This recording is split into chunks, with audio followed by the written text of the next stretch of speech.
Nigeria's war within, security forces caught aiding terrorism, amid surge in arms trade and foreign influence. Welcome to the Bold African Voice, BAV. I'm Abdul Karim Kargbo, born and raised in Africa. Today, a scandal shaking the very foundation of Nigeria's fight against terror. 18 soldiers, 15 policemen, all accused of selling weapons to the very terrorists they swore to defeat. How did Nigeria's defenders become enablers? Who profits from this war economy? And what are the implications for West Africa's fragile peace? Stay with us as we uncover the truth behind Nigeria's war within. This is not just Nigeria's crisis, it's Africa's warning. A house divided against itself. In a disturbing revelation that strikes at the very heart of Nigeria's counterterrorism strategy, 18 soldiers, 15 mobile policemen, and 8 civilians, including a traditional ruler, have been arrested for supplying arms and ammunition to Boko Haram and ISWAP terrorists operating in the country's troubled northeast. This development, confirmed by the Joint Task Force Northeast Operation Hadin Kai, not only exposes deep-seated corruption and collusion within Nigeria's security architecture, but also raises urgent questions about the state's ability to defend itself from internal decay and external aggression. According to Major Ademola Owalana, a senior officer with Operation Hadin Kai, these arrests were the result of Operation Snowball, a strategic military initiative launched in August 2024 aimed at dismantling ammunition racketeering networks across 11 states, including Borno, Kaduna, Plateau, and Lagos. What the operation uncovered was not just the sale of state-owned weapons to terrorists, but a thriving internal arms economy driven by greed, community pressure, and systemic vulnerability. Criminal collusion, the inside job, fueling terrorism. The magnitude of the betrayal is chilling. The arrested individuals include Sergeant Ame Raphael and Sergeant Cho, Saidi Adamu, whose bank accounts reportedly held N45 million and N34 million respectively, proceeds from years of diverting military-grade weapons to enemies of the state. Even more staggering is the N135 million traced to Inspiris Enoch Ingwa, a mobile police officer involved in arms smuggling. This is not simply about rogue actors. It signals an institutional crisis that could unravel the entire security framework if left unaddressed.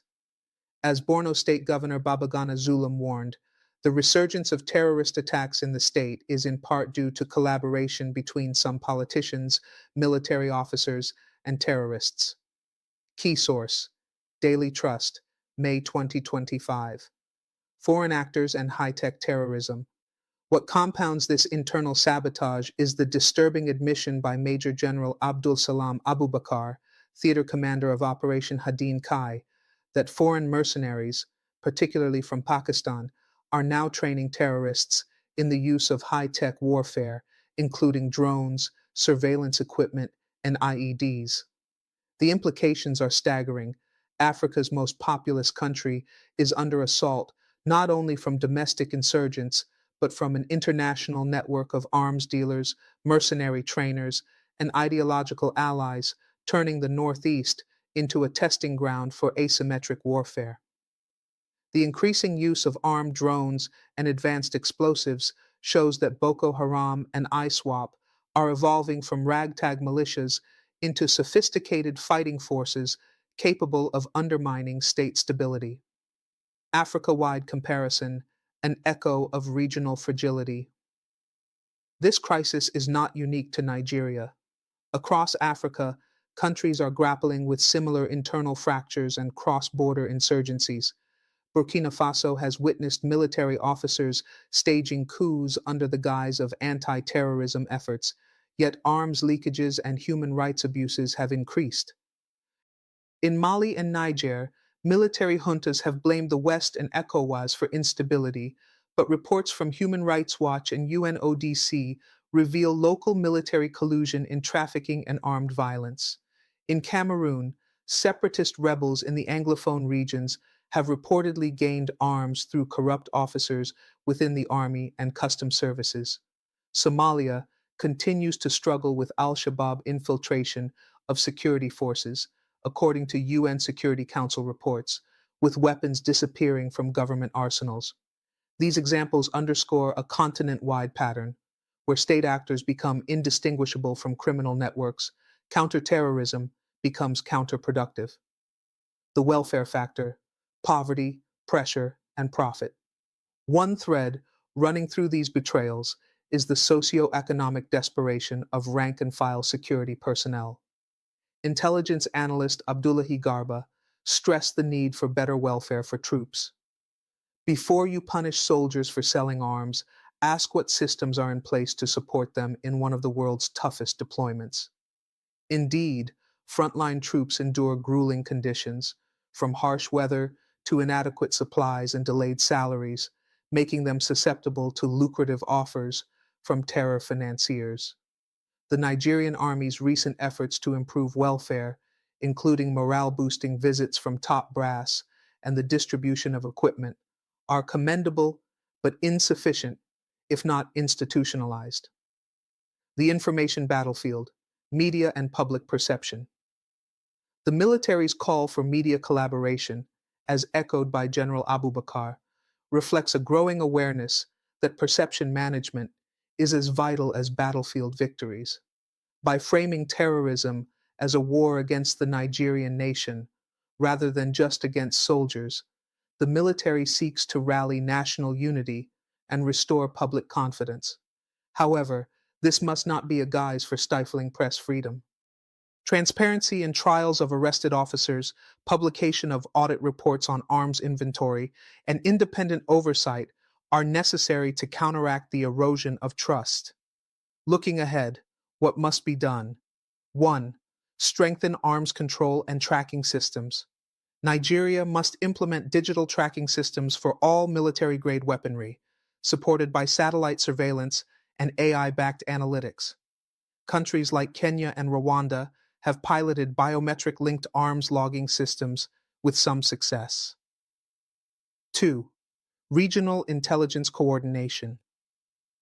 The influence of foreign mercenaries calls for enhanced West African defense diplomacy. The African Union and ECOWAS must develop joint intelligence fusion centers to monitor foreign and domestic actors operating across porous borders. 3. Security sector reform. A comprehensive reform of Nigeria's security forces, modeled after South Africa's post-apartheid CNDF vetting and retraining program, should be prioritized. Internal disciplinary mechanisms must be autonomous and corruption-proof. 4. Community-led counterterrorism. Locals in Kukawa, Tungushe, and Molai towns have expressed satisfaction with military presence and protection during farming season. Civilian Joint Task Forces, CJTFs, must be equipped, incentivized, and closely monitored to act as early warning systems. Ongoing developments to watch. International involvement, UN and Interpol, are reportedly following the arms trafficking trail, potentially implicating international actors. Trials pending. The Nigerian judiciary is preparing for high-profile prosecutions of the arrested officers. Human rights observers demand open court proceedings. Drone warfare expansion. Operation Hadin Kai is reportedly integrating unmanned aerial vehicle UAV command operations to counter the drone use by terrorists, with support from foreign allies like Turkey and China. New recruits under scrutiny. The Nigerian military is reviewing recruitment protocols after allegations of extremist infiltration at training centers. A deepening crisis, the double-edged sword of humanitarian aid. As counterinsurgency operations advance, a troubling new dimension has emerged: the manipulation of humanitarian aid by terrorist groups, often with the inadvertent assistance of NGOs. Major Owalana revealed that some non-governmental organizations were discovered supplying food to terrorist camps under the guise of delivering humanitarian assistance. While the Geneva Conventions protect humanitarian actors in conflict zones, this revelation exposes a complex challenge: How to distinguish genuine aid from strategic enablers of terrorism. The Nigerian government must now revisit the operational guidelines for humanitarian actors, perhaps following a model akin to Chad's NGO vetting system, where aid groups must regularly report their delivery coordinates and beneficiaries to both military and civil authorities. The lack of tracking devices, especially GPS tagged logistics and blockchain based inventory systems, continues to hinder the ability of security agencies to monitor movement of essential supplies and detect diversion to insurgents. Drug proliferation and tactical enhancements of insurgents. The interlinkage between narcotics and terrorism has gained more prominence in Operation Hadin Kai's intelligence reports. Drug abuse is no longer a peripheral concern. It is central to the operational capacity of insurgent groups. According to military intelligence, the Joint Intelligence Mission Center and the National Drug Law Enforcement Agency, NDLEA, have intensified joint operations to intercept narcotics flowing into insurgent controlled areas. These operations uncovered key trafficking corridors in Benue, Taraba, and parts of the Niger northeast border, areas long neglected in drug enforcement priorities. Across Africa, similar patterns are seen in Mozambique's Cabo Delgado, where drug trafficking supports the Islamist insurgency, as documented by the Institute for Security Studies, ISS Africa. Libya, where militias have turned to drug smuggling to fund arms and recruit fighters. Guinea-Bissau, a known narco-state where weak institutions allow drugs to flow inland, exacerbating sub-regional instability. A Pan-African anti-narcotics intelligence task force, coordinated under the African Union Peace and Security Council, could offer a viable solution to this transnational menace: civilian protection and military strategy realignment. In the midst of conflict, military-civilian relations have taken on renewed urgency. The evacuation and subsequent return of over 10,000 civilians to Kukawa town after a terrorist threat in May 2024 stands out as a rare success story in military-led stabilization. Watchtowers, surveillance masts, and barricades constructed under Operation Hadin Kai were vital in reassuring displaced civilians and restoring a sense of safety. But replicating this model across other conflict zones remains a daunting task due to logistical constraints, insurgent sabotage, and budgetary shortfalls. In areas like Tungushe and Molai, the Civilian Joint Task Force, CJTF, has emerged as a critical support unit. While their presence boosts community engagement, the government must be wary of militia fragmentation, which has previously plagued efforts in the Central African Republic and parts of Sudan, where poorly integrated paramilitaries became warlords. Sustainable integration of CJTFs into formal community policing frameworks, along with psychosocial support for civilian volunteers, is essential for long-term security architecture. Unmanned warfare and the battle for air supremacy. The revelation of 12 recorded drone incidents since 2004 and the increased sophistication of terrorist drone attacks underlines a new phase of combat: unmanned warfare. The establishment of the Nigerian Army's Unmanned Aerial Base Command in 2022 was a proactive move, but current developments indicate that terrorists are rapidly closing the technological gap.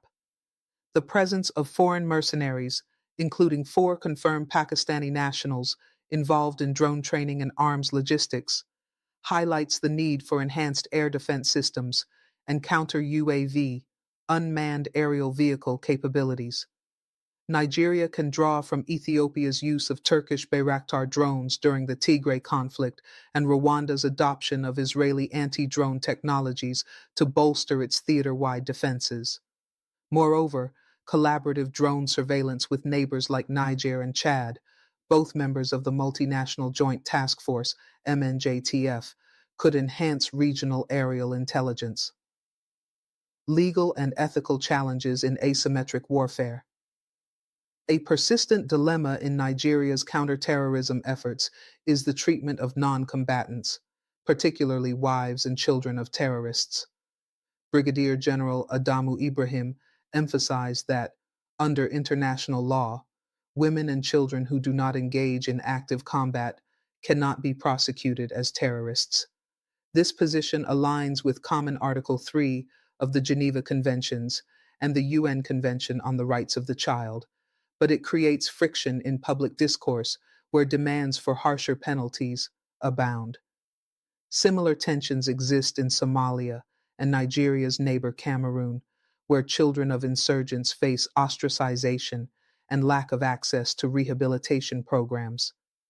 Nigeria must therefore strike a delicate balance, protecting human rights while preventing future radicalization. A robust framework for the de radicalization and reintegration of families, modeled on Kenya's National Counterterrorism Center Family Engagement Program, could help mitigate long term security risks. What lies ahead? Policy gaps and strategic priorities. 1. Reforming military procurement and audit processes.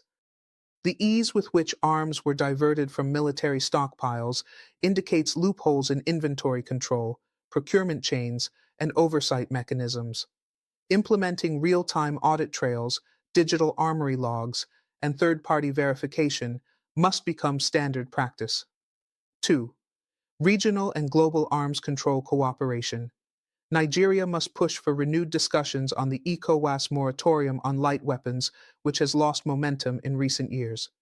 Engaging the African Union, Interpol, and UNODC in tracing weapons flow will be crucial.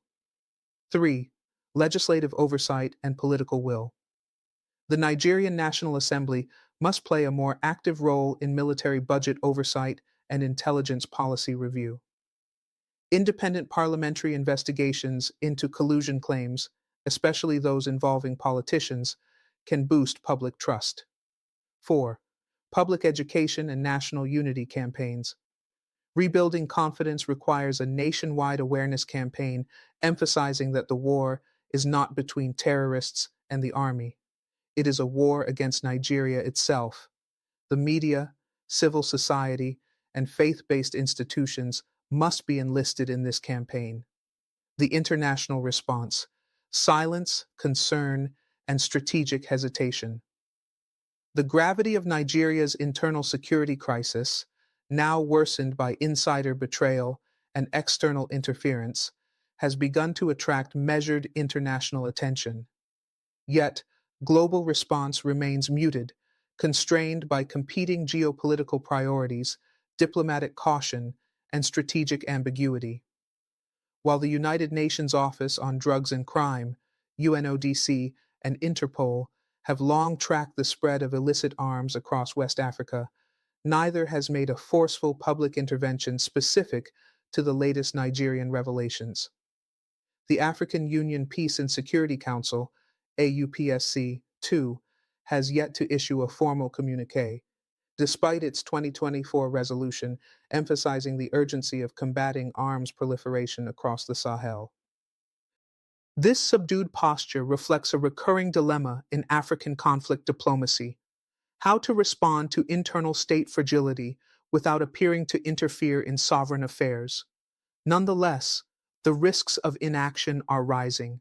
If Nigeria, the continent's most populous nation and one of its largest economies, becomes a sustained conduit for internal weapons diversion and terrorist innovation, the spillover will undoubtedly affect regional peace, especially in fragile neighbors like Cameroon, Niger, and Chad, where border patrol systems are weak and insurgent recruitment is active. Geopolitical fallout and the mercenary market surge. The confirmed involvement of Pakistani nationals in training Boko Haram and ISWAP militants reveals a larger, more dangerous ecosystem: the rise of a global mercenary marketplace in Africa, particularly in ungoverned or semi-governed spaces. The increasing sophistication of non-state actors in Nigeria mirrors developments elsewhere. In Libya, Russian private military companies like the Wagner Group have provided drone warfare capabilities to rival factions. In the Central African Republic, foreign mercenaries have morphed into unofficial enforcers of state power, often at odds with national armies. In Mozambique's Cabo Delgado, reports by Amnesty International highlight the role of South African mercenary firms allegedly training both government and non state forces. This growing nexus between terrorism, mercenarism, and transnational arms smuggling could transform West Africa into a theater of outsourced warfare, undermining regional defense treaties like the Multinational Joint Task Force, MNJTF, and exposing deep fissures in continental security frameworks. Nigeria's revelations should serve as a wake up call for ECOWAS, which, in the wake of recent coups and member exits, Burkina Faso, Mali, Niger, is already grappling with legitimacy and cohesion challenges. The psychological impact on troops and civilian trust. Beyond military strategy and international diplomacy, the current revelations have a demoralizing effect on frontline troops and fuel public skepticism. Soldiers risking their lives in remote outposts face the disturbing reality that their own colleagues may be sabotaging the mission. This breeds mistrust within units, weakens cohesion, and may lead to reduced operational performance. Commanders must now double down on internal counterintelligence while also providing psychological support and performance incentives to loyal forces. On the civilian front, Nigerians, especially those in conflict zones, are growing disillusioned. If security forces cannot be trusted to protect communities or safeguard their own weapons, how can citizens be expected to cooperate or supply intelligence? This is particularly dangerous in regions like southern Borno, northern Adamawa, and parts of Yobe, where civilians are often the first line of defense, acting as informants, scouts, and logistics providers to the military. If this trust collapses, Nigeria risks losing the one advantage asymmetrical warfare often hinges upon: human terrain intelligence. Media, technology, and surveillance. Tools for transparency. There is an urgent need to modernize Nigeria's battlefield transparency mechanisms. Open source intelligence, OSINT, platforms, satellite imagery, and real time logistics tracking can help reduce arms diversion and increase accountability. Lessons can be learned from Kenya, where select elite units now use blockchain backed arms tracking integrated with mobile GPS logs. South Africa, which employs community reporting apps allowing civilians to report suspicious activity directly to defense intelligence hubs. Ghana, where public dashboards on national security expenditures have been launched as part of open governance efforts. If Nigeria can adopt even modest versions of these systems while partnering with tech startups in Lagos and Abuja, it can begin to rebuild public confidence through data backed operational transparency. Regional lessons and the myth of security through militarization. The Nigerian crisis reinforces an inconvenient truth for many African governments. Militarization without internal reform is a short-term solution that often deepens long-term instability. Despite increasing defense budgets, countries like Nigeria, Burkina Faso, Mali, and Cameroon have failed to curb terrorism largely because: 1.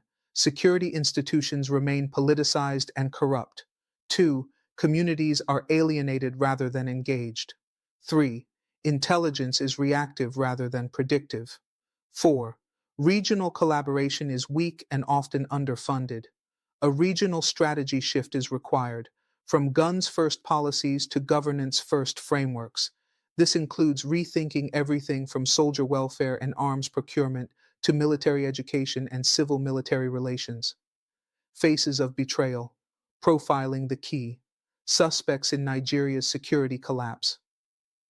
Understanding the anatomy of treason within Nigeria's security forces begins with humanizing the culprits, not to excuse them, but to expose the systemic weaknesses that created them.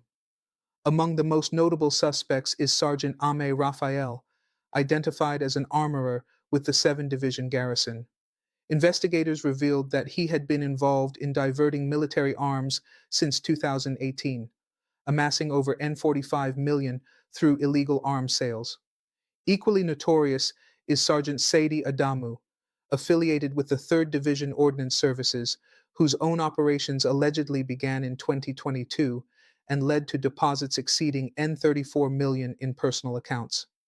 Even more alarming is the case of Inspector Enoch Ingwa, a mobile police officer whose bank statements show over N135 million in unexplained transfers directly linked to arms racketeering.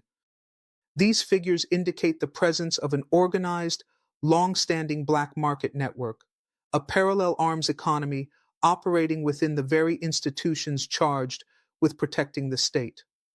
Notably, the involvement of a traditional ruler among the 8 civilians arrested also highlights how this shadow economy has infiltrated both formal and informal governance structures, leveraging local authority figures to facilitate arms transport and concealment. Military justice in Nigeria, a system in crisis. The Nigerian armed forces possess an internal judicial mechanism governed by the Armed Forces Act of 1993, allowing for court-martials, dismissals, and criminal prosecutions of errant officers. However, recent events raise urgent questions about the efficiency, transparency, and deterrence capacity of this military justice system. Critics have long argued that military trials in Nigeria lack transparency, with proceedings often conducted in secrecy, outcomes rarely made public, and punishments inconsistently applied. In past incidents, such as the 2014 court-martial of 54 soldiers who refused to fight Boko Haram due to lack of weapons, questions of fairness, mental health, and logistical neglect were never fully addressed.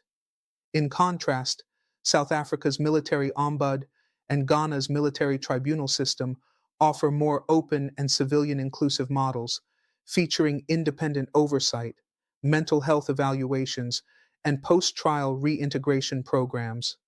Nigeria could benefit immensely from adopting civilian-led military oversight boards, ensuring accountability without compromising national security.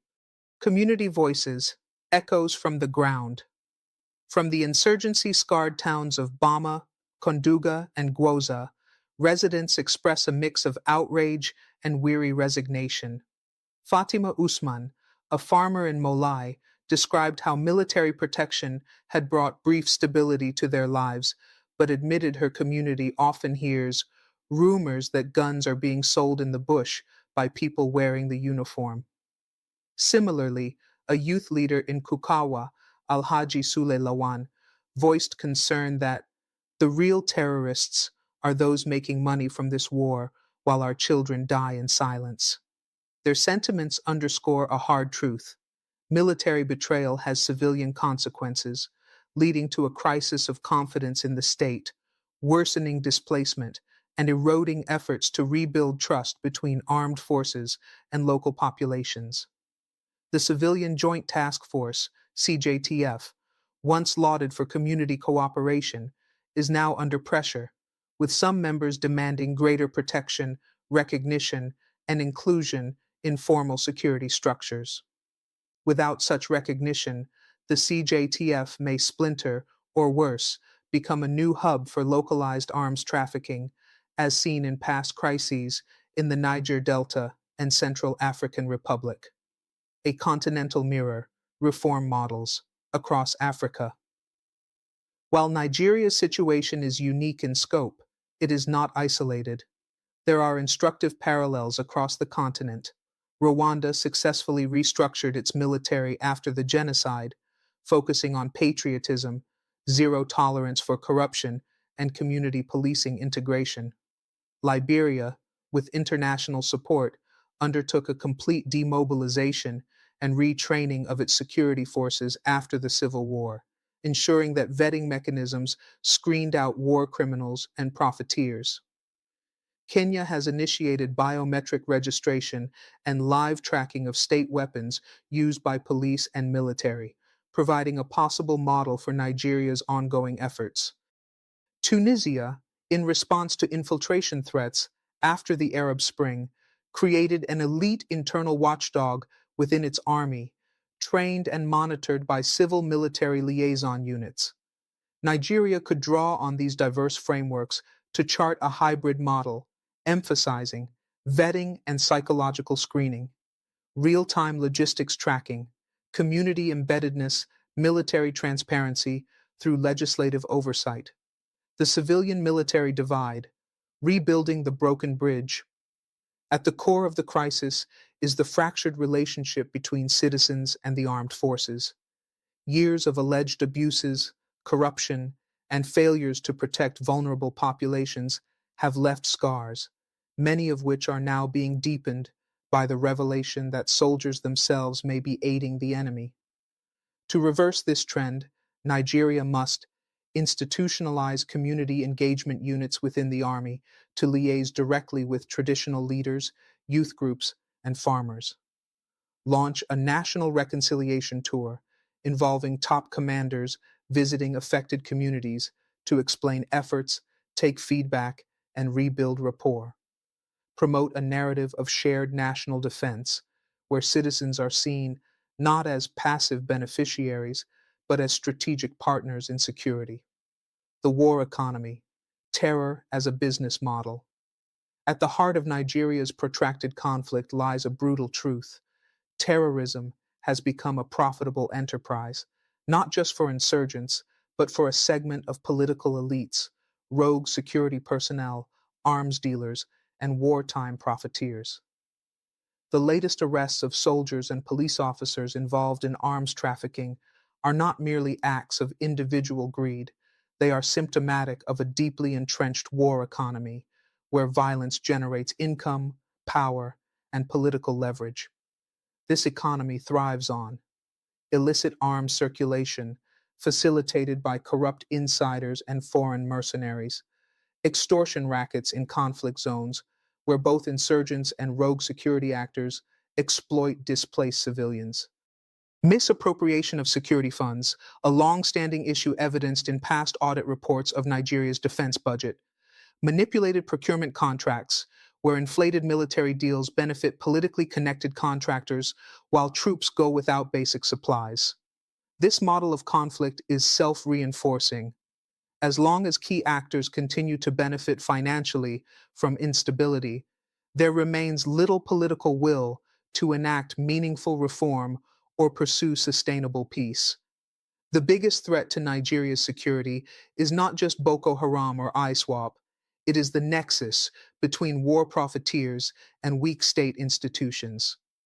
The regional implications: if Nigeria fails, West Africa trembles.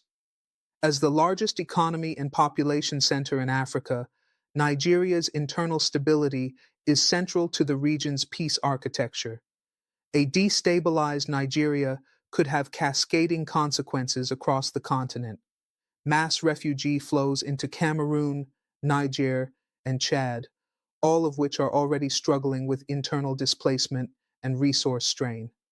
Strengthening of transnational terrorist networks, as Boko Haram and ISWAP gain freer access to neighboring territories.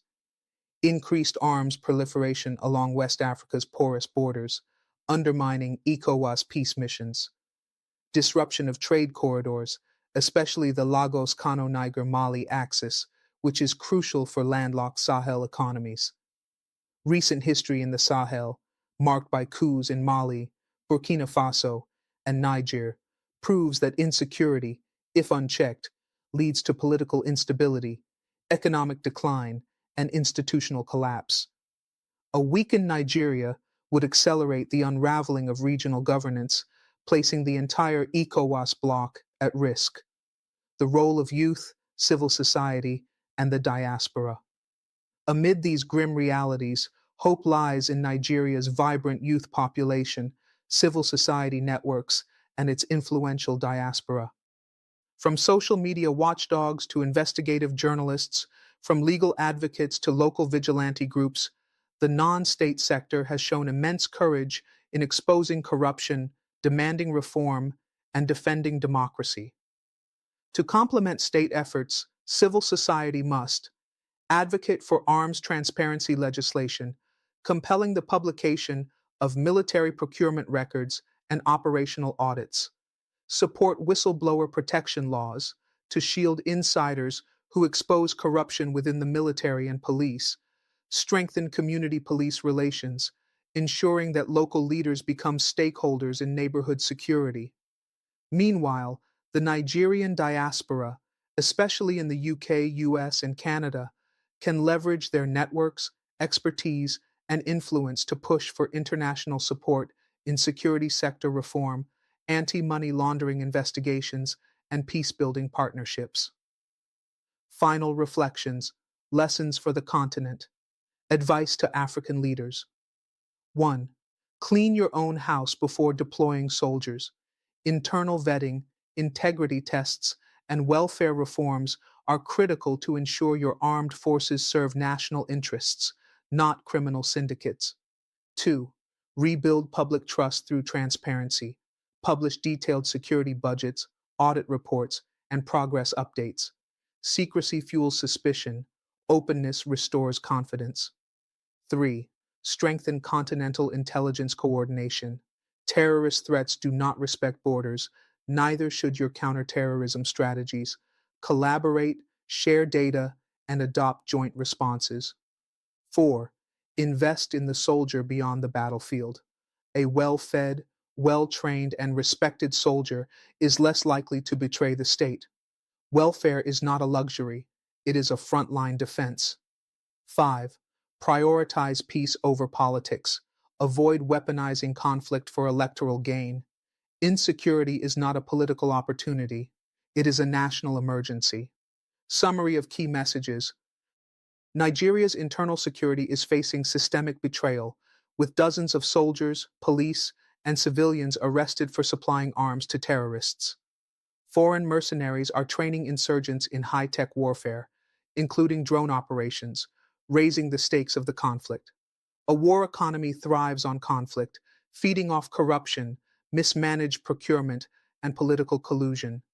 Civilian trust is eroding, making community-based intelligence and cooperation harder to secure. Nigeria's crisis is Africa's concern. Its ripple effects threaten to destabilize the entire West African sub-region. The solution lies in holistic reform, from digital arms tracking and legal accountability to youth empowerment and international cooperation.